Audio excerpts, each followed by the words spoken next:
The screens are the only thing alive in the room. Rows of cold, blue-tinted monitors line the mahogany walls of the study, casting a ghostly pallor over the face of the most feared man in Sicily. To the world, he is a titan of steel and shadow, a man who dictates the pulse of the Mediterranean with a flick of his wrist. But tonight his hands are trembling. The story is titled The Boss and the Miracle, and it's a journey into the heart of a man who thought he had no heart left. In the high-definition feed of Room 402, the private medical wing of his own fortress, the newborn twins of Vito Crane, his life's blood, are fading. The heart rate monitors are a jagged, cruel rhythm of failure. Every shallow breath they take feels like a blade against his throat. The doctors, world-renowned experts he bought with millions, had walked out an hour ago with lowered heads and whispers of palliative care. Vito doesn't believe in miracles. He believes in leverage. But tonight he has nothing to trade. Hello to all of you watching from around the globe. The narrator's voice shifts into a low, intimate rasp. Whether you're joining us from the quiet suburbs of Toronto, the vibrant streets of Lagos, or the busy heart of Tokyo, I'm so glad you're here. How are you all doing today? I hope you're ready for a story that will challenge everything you think you know about power. Before we go any further, please take a second to subscribe to the channel and join our community. Your support is what allows us to bring these emotional journeys to life.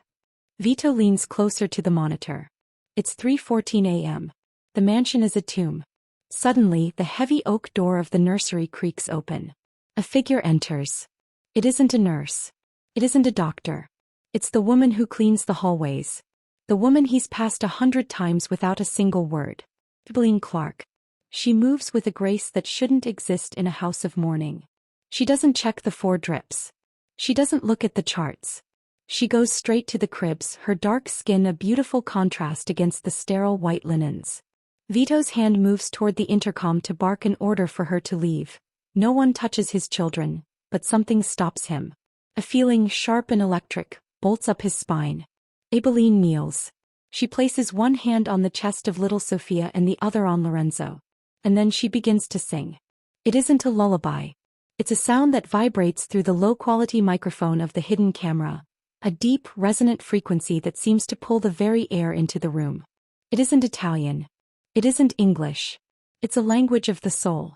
As her voice rises into a soft, tear-choked melody, the impossible happens. The jagged red lines on the heart monitors begin to smooth. The frantic, shallow gasps of the infants slow into a deep, rhythmic slumber. For the first time in 10 days, the alarm on the oxygen saturation monitor goes silent. Vito watches, frozen, his breath hitched in his chest.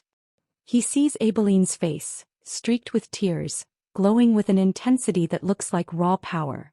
He has spent his life surrounded by men who kill for him, yet he has never seen strife like this.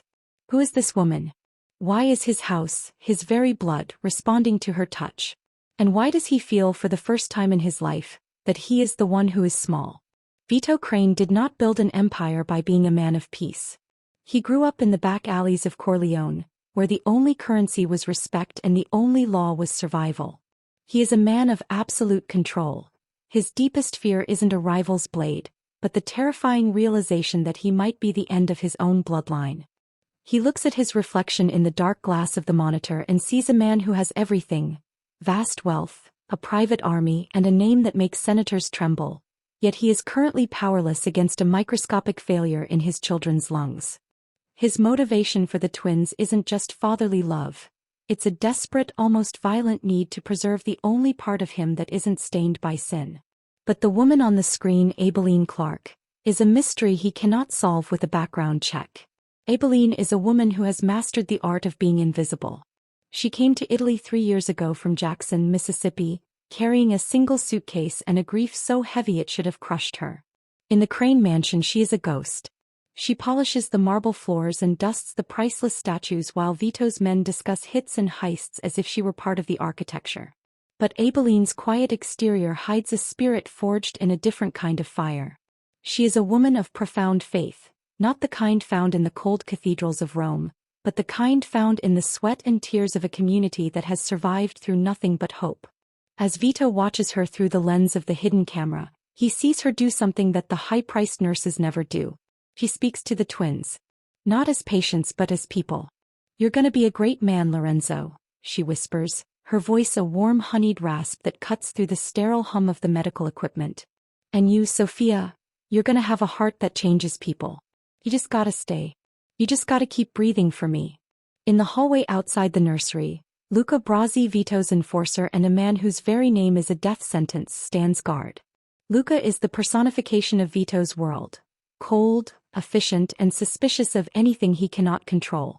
He represents the wall Vito has built around his life. Inside the nursery, however, Aibileen represents the window. Vito notices the way Aibeleen's hands never shake. Even when the monitors flicker or a nurse enters to check the floor, Aibileen remains a pillar of stillness. He finds himself pulling up her personnel file on a secondary screen. It's thin. Aibileen Clark. Previous employment. Domestic worker. No criminal record. No known associates. "I'm seeing so many of you asking about Aibeleen's background in the live chat," the narrator says, leaning into the microphone. "Shout out to our viewers in Houston, London, and Johannesburg. I see you. You're wondering if she's more than just a maid, aren't you? Some of you think she has a secret past. Stay with us because the truth is more shocking than any theory you have. And hey, if you're enjoying this deep dive into the boss's world, make sure you've hit that subscribe button. We're just getting started." Vito's obsession begins to shift. He stops looking at the heart rates and starts looking at the way Aibeleen's eyes close when she prays. He sees a vulnerability in her that mirrors the hidden part of himself. The part that misses his late wife, the part that wonders if he was ever meant to be more than a monster. He is a man who has lived by the sword, but as he watches this woman hold his children's lives in her prayers, he feels a strange, terrifying connection to her. He realizes that Aibileen isn't just cleaning his house. She is the only person in it who isn't afraid of him. And that realization, more than the sickness of his children, is what begins to unnerve the ghost of Palermo. He finds himself wanting to walk into that room not as a boss but as a father, just to stand in the light she seems to emanate. But just as he stands to leave his office, the feed on the monitor glitches. A second figure enters the nursery, someone who isn't supposed to be there. It's Dr. Eris Thorne, and he looks furious. The air in the office turns arctic as Vito Crane watches the screen. Dr. Eris Thorne doesn't just enter the room, he invades it. He is the personification of clinical arrogance. A man who believes life is a series of chemical reactions and nothing more. Seeing Aibileen kneeling by the cribs, his face contorts into a mask of professional disgust. "What are you doing?" Thorne's voice cracks through the nursery speakers, sharp and jarring. "Get away from those infants." Who authorized a domestic worker to be in a high-risk sterile environment? Vito's hand tightens on the arm of his leather chair until the stitching groans. On the screen, Aibileen doesn't flinch. She doesn't scramble to her feet like a servant caught in a lie. She rises slowly with the dignity of a queen, her eyes never leaving the doctor's. "They were crying, doctor," she says softly. "Even if you couldn't hear them, they were crying. They are sedated and on ventilators." Thorne snaps, gesturing wildly to the machines. "They cannot cry. You are risking their lives with your ignorance." Security. This is the moment. The central challenge to Vito's world. He sees his best enforcer, Luca Brasi, step into the frame, his hand already moving toward Aibeleen's arm to drag her out. This is the protocol. This is the law of the Crane household. Anyone who disrupts the order is removed. But Vito sees something the others don't. He looks at the monitor for Lorenzo's heart rate. The moment Thorne began shouting, the line spiked into a frantic, jagged mountain range. The boy's oxygen levels are plummeting. The machine begins to scream, a high-pitched rhythmic wail of impending death. "They're crashing." Thorne yells, forgotten his anger as he lunges for the resuscitation bag. "Get her out of here now. She's caused a distributive shock." Vito doesn't think. For the first time in 20 years, he doesn't calculate the optics or the consequences. He bursts out of his office, his heavy boots thundering against the marble of the hallway. He reaches the nursery doors just as Luca is forcing Aibileen toward the exit. "Let her go." Vito's voice isn't loud, but it has the weight of a falling guillotine. The room freezes. Dr. Thorne looks up, sweat beading on his forehead as he pumps air into Lorenzo's lungs. Luca drops Aibeleen's arm as if it's made of white-hot iron. "Vito, sir," Thorne stammers, "she's interfered with the treatment." The boy is in respiratory failure. We need to intubate again, I said. Vito steps into the light of the nursery, his eyes fixed on Aibileen. Let her go. Vito walks past the doctor, past the machines, and stands inches from Aibileen. He is a foot taller than her, a wall of expensive wool and lethal intent. He looks down into her eyes, searching for the fear he usually sees in everyone. He finds none. Only a deep, haunting sorrow and an unshakable resolve. Can you stop the noise? Vito asks, his voice a low vibration. He isn't talking about the machines. He's talking about the dying. Aibileen looks at the struggling infant, then back at the boss. I can try, Mr. Crane. But you have to tell the men of science to step back. They're crowding the spirit. This is madness. Thorne cries out. Vito, if you let this woman touch that child, he will be dead in minutes. I will not be held responsible. Vito turns his head slightly, a predator's gaze locking onto the doctor. You've already told me they were going to die, doctor. Your responsibility ended with your failure. Get out. The room clears. Luca ushers the protesting medical staff out, closing the heavy soundproof doors. It is just the boss, the maid, and the dying twins. The silence is heavy, broken only by the mechanical wheeze of the ventilators. Sing, Vito commands, though it sounds more like a plea. Aibileen returns to the side of the crib. She doesn't look at the monitors. She takes Lorenzo's tiny, translucent hand in hers. And then she begins a different song. It's faster, a rhythmic, driving spiritual that sounds like a heartbeat. She begins to sway, and as she does, she reaches out her other hand to Vito. You're his father, she whispers. He needs to know your blood is strong. Touch him. Vito Crane, the man who has signed death warrants without blinking, feels a jolt of pure terror. He reaches out a finger, scarred from a dozen fights, and touches his son's chest. In that moment, a revelation hits him like a physical blow. The monitor for Lorenzo doesn't just stabilize, it sinks. The rhythm of the machine begins to match the rhythm of Aibileen's song. The baby's hand, which had been limp for days, suddenly curls around Vito's finger. The shock is so great that Vito's knees weaken. He finds himself kneeling on the cold floor next to the maid. For the first time, he isn't watching through a camera. He is in the miracle. I see the mind-blown emojis filling up the chat. The narrator interjects, the energy rising. Shout out to our friends in Chicago and Mumbai. You guys are seeing it. Vito is finally breaking. If you think the doctor is going to let this slide, you're wrong. There's a storm coming for Aibileen. Don't forget to subscribe so you don't miss how Vito protects her when the rest of the family turns against him. Vito looks up at Aibileen, his face raw and undone. Who are you? He asks, his voice breaking. Aibileen smiles, a sad, beautiful expression. I'm just a mother who knows what it's like to lose a son, Mr. Crane. I'm not letting you join that club tonight. The twist. As she speaks, Vito notices a mark on her wrist. A tattoo of a series of numbers, old and faded. It's not a phone number. It's a coordinate. A coordinate for a location in the heart of the Crane family's territory in Sicily. Aibileen Clark isn't just a maid. She has a connection to his past that he never saw coming. The following week is a blur of whispered conspiracies and impossible recoveries. While the twins, Lorenzo and Sofia, begin to show signs of life that defy every medical textbook, the atmosphere inside the Crane estate grows toxic. Vito has moved Aibileen from her cramped servants' quarters into a guest suite adjacent to the nursery. He has given her total authority over the children's environment, a move that has sent shockwaves through his organization. Vito finds himself pulled into a romantic tension he wasn't prepared for. It isn't the shallow transactional attraction he's used to, it's a magnetic pull toward Aibileen's strength. He spends hours in the nursery with her, ostensibly monitoring the situation, but in reality he's watching the way the sunlight catches the silver in her hair. They share quiet meals in the dim light of the nursery, simple sandwiches while she tells him stories of the South, of the heat that feels like a blanket and the way the cicadas sound like a choir. You don't talk like a man who owns the world, Aibileen says one evening, her eyes fixed on the sleeping Sofia. You talk like a man who's afraid the world is gonna find out he's human. Vito looks at his calloused hands. In my world, being human is a luxury. Being a monster is a necessity. That's a lie you tell yourself so you can sleep, she counters softly. But you ain't sleeping much lately, are you, Vito? The use of his first name sends a jolt through him. No one calls him Vito. Not anymore. But while a bridge is being built between the boss and the maid, a wall is being built around them.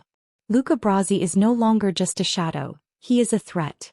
He sees Vito's distraction as a terminal weakness. Rumors begin to circulate among the capos that the ghost of Palermo has been bewitched by the foreign woman. I see the comments blowing up.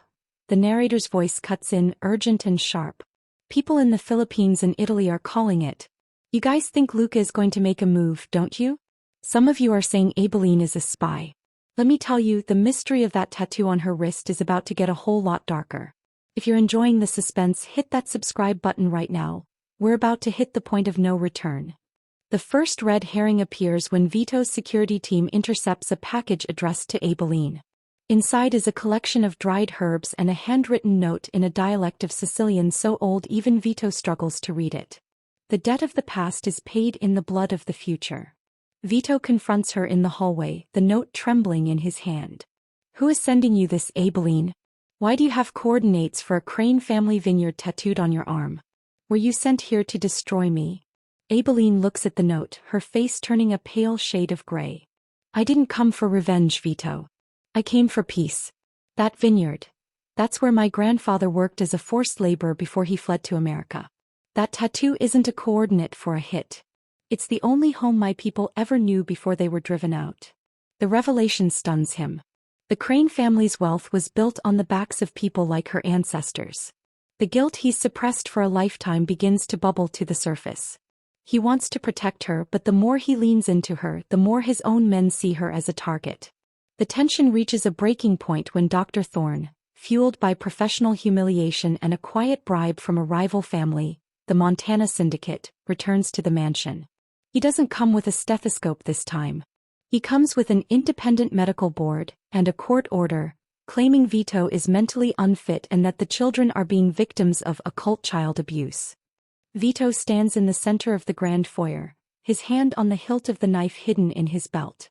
He looks at his men he's known for decades, and realizes half of them are looking at Luca for orders, not him. You're making a mistake, Luca, Vito says, his voice a low growl.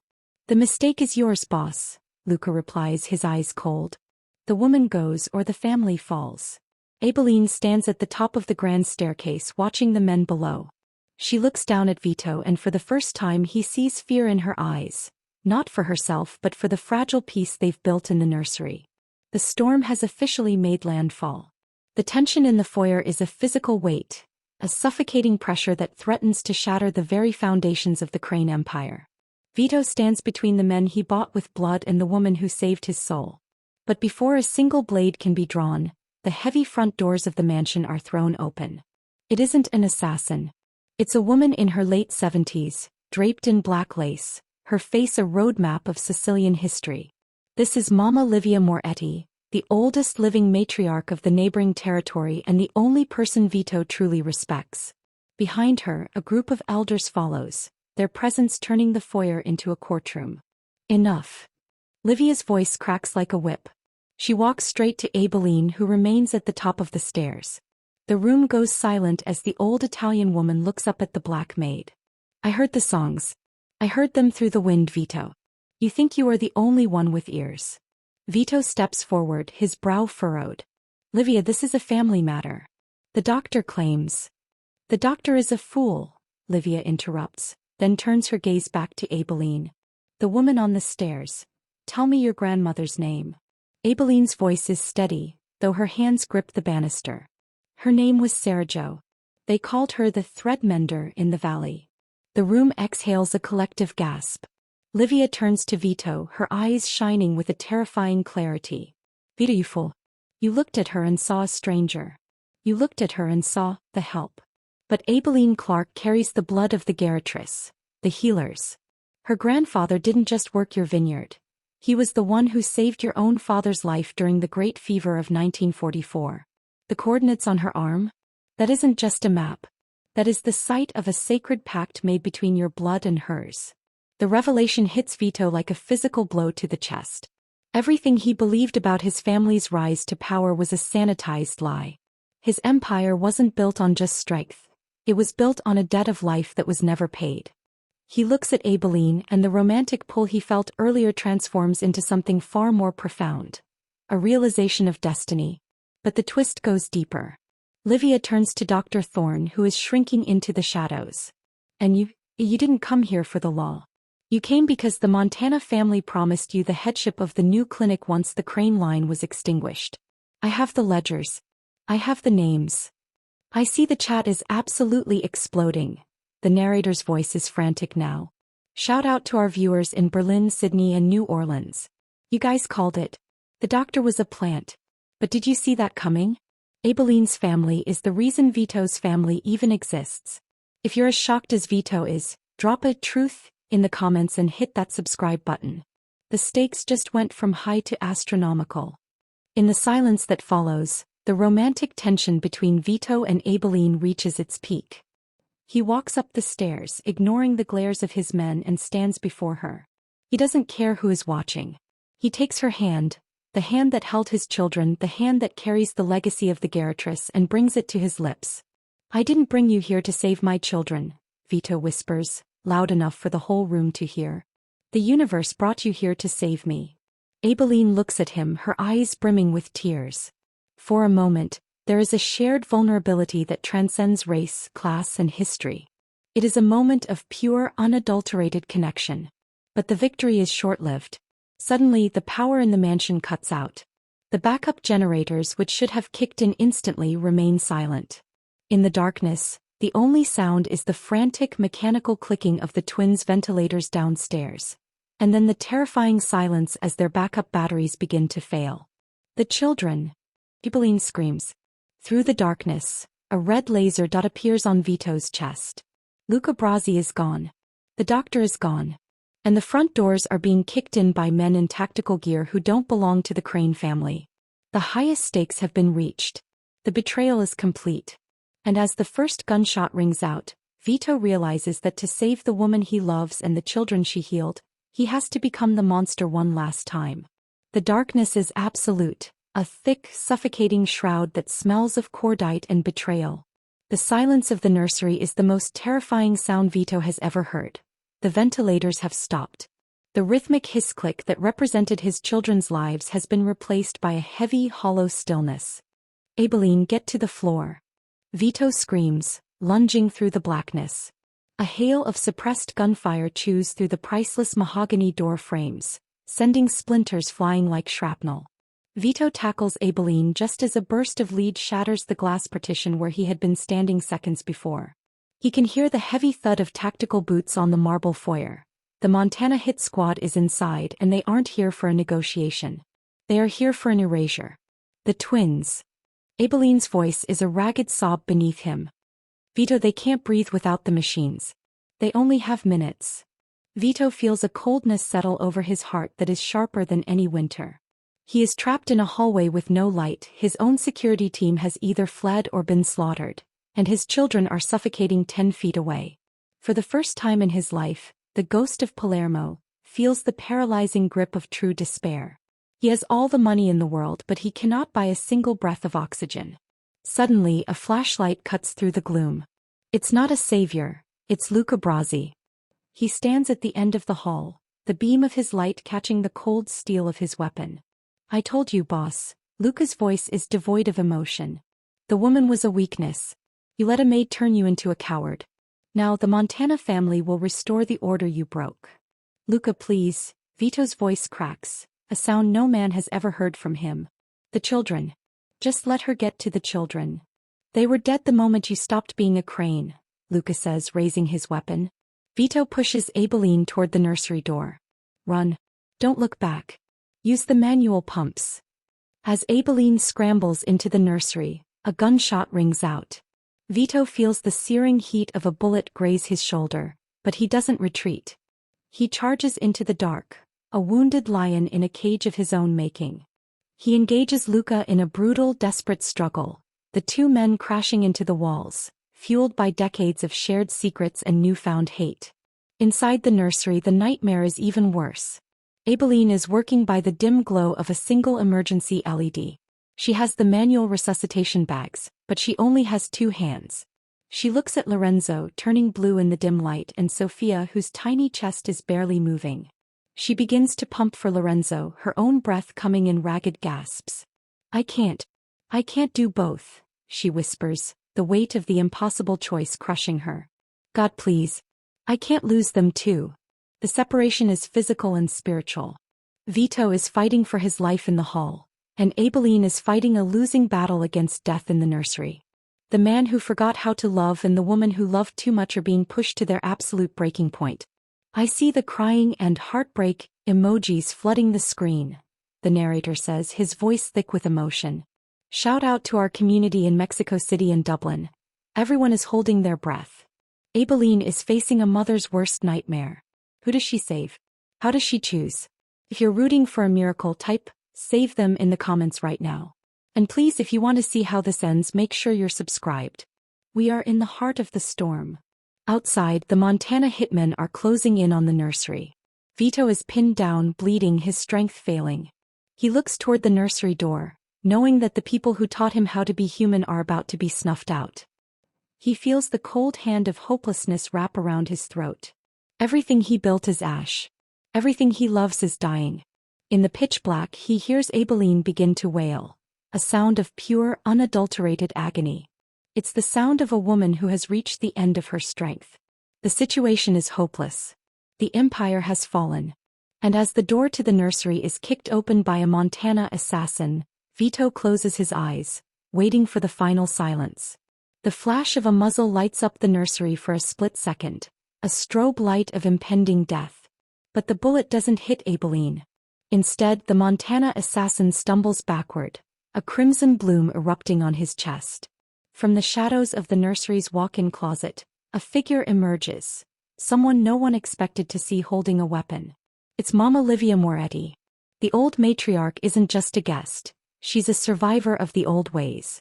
Behind her, 3 of her personal guards, men who move like silent wraiths, pour into the room, neutralizing the remaining hitmen with surgical precision. "You think a mother ever forgets how to protect her own?" Livia growls, her voice a low vibration of ancient power. She looks at Aibileen, who is still frantically pumping the manual bag for Lorenzo. "Hold on, daughter. The light is coming back." In that moment, the deep, guttural roar of the mansion's industrial generators shakes the floorboards. The lights flicker, hum, and then explode into brilliance. The ventilators hiss back to life, their screens glowing green. The all-clear signal chirps throughout the medical wing. In the hallway, the sudden light blinds Luca Brasi for a crucial second. It's all the opening Vito needs. With a primal scream of rediscovered purpose, Vito lunges, driving his shoulder into Luca's chest and sending them both crashing through the balustrade. They fall 10 feet to the marble foyer below. Vito hits the ground hard, the air leaving his lungs, but he crawls toward his feet. He looks up to see his own men, the ones who had been wavering, standing over the bodies of the Montana invaders. They see their boss, bloodied and battered but standing, and they see the light from the nursery. The spell of Luca's betrayal is broken. "I see the fire emojis taking over the chat," the narrator shouts, the energy reaching a fever pitch. "Shout out to our viewers in Paris, Atlanta, and Seoul. Did you see Mama Livia coming? Abel has turned. Vito isn't just a boss anymore. He's a father on a mission." If you believe in the power of a second chance, drop a rebirth in the comments. We are headed for the final showdown. Don't blink or you'll miss the twist of a lifetime. Vito doesn't stop to finish Luca. He knows the monster is beaten. He staggers back up the stairs, his heart hammering against his ribs. He bursts into the nursery and finds Aibileen slumped against the side of Sophia's crib, her chest heaving, her face drenched in tears of relief. The twins are stable. Their monitors show a heart rate more consistent than they've had since birth. Vito approaches Aibileen.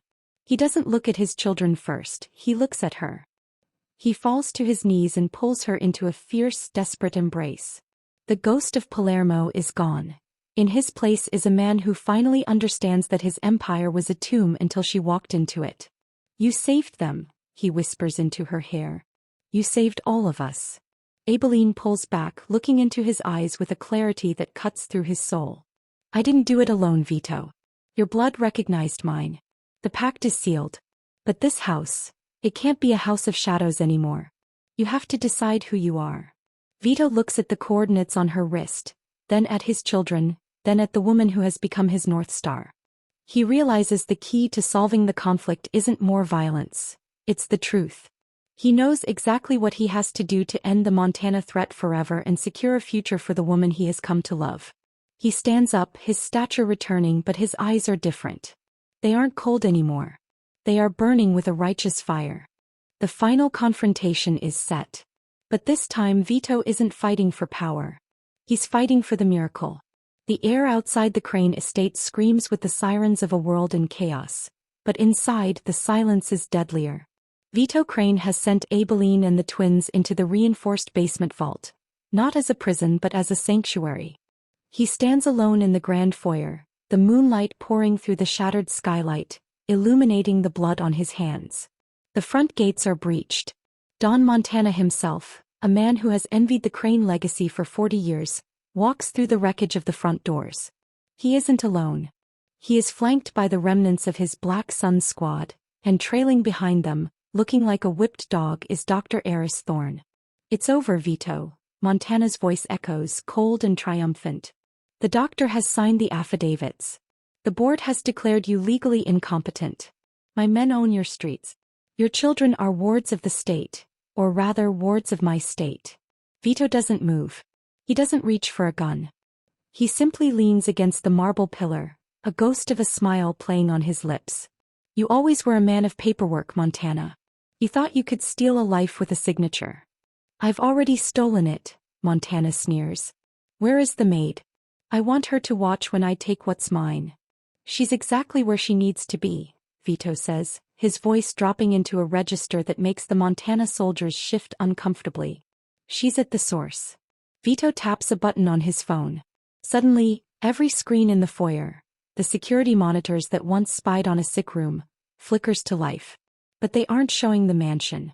They are showing the Montana family's private ledgers, their offshore accounts, and most importantly, a live feed of the Italian Prime Minister's office.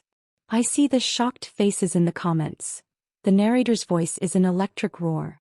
Shout out to our viewers in Madrid, Nairobi, and Las Vegas. You thought Vito was going to use guns?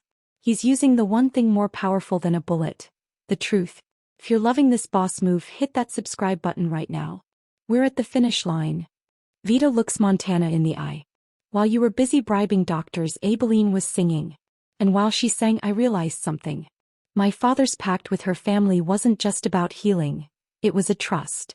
A trust that contained the true records of every crime every family in Sicily has committed for a century. She didn't just bring medicine, she brought the keys to your kingdom.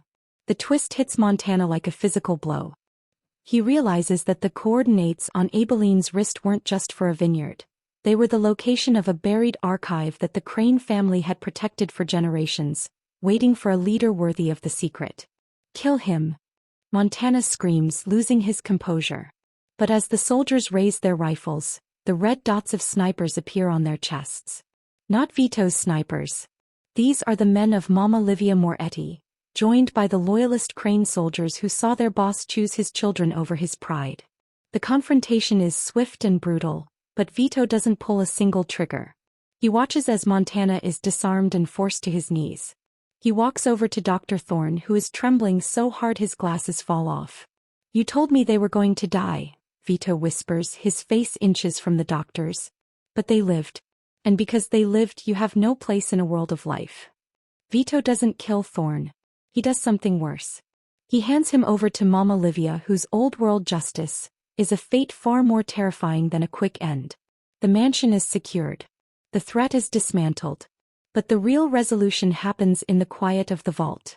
Vito descends the stairs, his heart hammering not with the adrenaline of war, but with the anticipation of peace.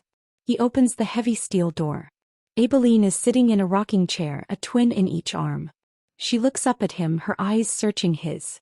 She sees the blood on his shirt, but she also sees the light in his eyes. Is it done? She asks. The shadows are gone, Abilene, Vito says, kneeling at her feet. For the first time in my life I can see the sun. He reaches out and takes Sophia's tiny hand, then Lorenzo's. For the first time he doesn't feel like a monster touching a miracle. He feels like a father. He looks at Abilene, and the love that has been simmering in the darkness finally breaks through. He realizes that the maid didn't just save his children, she gave him a reason to be a man worth saving. The victory is complete. The empire of fear has fallen, and in its place, a family has been born. 6 months later, the air in the Sicilian countryside no longer smells of gunpowder and hospital antiseptic. It smells of blooming citrus and turned earth. The Crane estate has been transformed.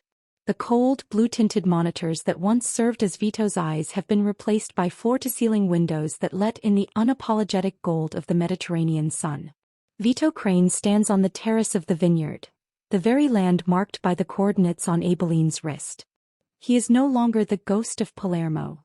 To the locals who now work the land for fair wages, he is simply Il Padre. He has systematically dismantled the criminal facets of his empire, turning his vast resources into foundations for pediatric health and historical preservation. The Black Sun is a memory. The Crane legacy is now a beacon. He hears the sound of high-pitched laughter echoing from the garden. Lorenzo and Sofia, now robust and rosy-cheeked, are crawling through the grass. They aren't unstable or miracles anymore. They are just children, thriving in the warmth of a home that finally knows how to breathe. Abeline walks out to join him, wearing a dress the color of the sky. She doesn't carry a mop or a tray. She carries a book of poetry. The romantic bond between them has matured into something unshakable, a partnership built on the ruins of their shared tragedies. Vito turns to her, and the way he looks at her is the ultimate proof of his transformation. It's a look of profound, soul-deep reverence. "They're getting fast," Abeline says, leaning against the stone railing next to him. "Lorenzo's got your stubbornness. He tried to climb the lemon tree this morning." Vito laughs. A rich, genuine sound that would have been unrecognizable a year ago. "And Sofia? Does she still have your heart?" "She has her own," Abeline smiles, taking his hand. "But she knows where she came from. We all do." "I see the hearts and beautiful comments pouring in from all of you," the narrator says, his voice now soft and full of warmth. "Shout out to our amazing community in Toronto, Lagos, and Rome. This is the ending we all hoped for, isn't it? A story that began in the darkness of a sickroom ended in the light of a new beginning. If you believe that it's never too late to change your story, type "new beginning" in the comments below. And from the bottom of my heart, thank you for watching, for subscribing, and for being part of this journey with us. We have so many more stories to tell, and we can't wait to share them with you. As the sun begins to set, casting long, peaceful shadows over the vines, Vito pulls Abeline close. The man who once watched hidden cameras out of fear now looks at the world with wide-open eyes. He realizes that the black maid who walked into his nursery that night didn't just bring medicine. She brought the truth that love is the only power that doesn't require a weapon to maintain. The camera pulls back, showing the sprawling, beautiful estate. There are no guards in the towers. There are no sirens in the distance. There is only the sound of a father, a mother, and 2 healthy children.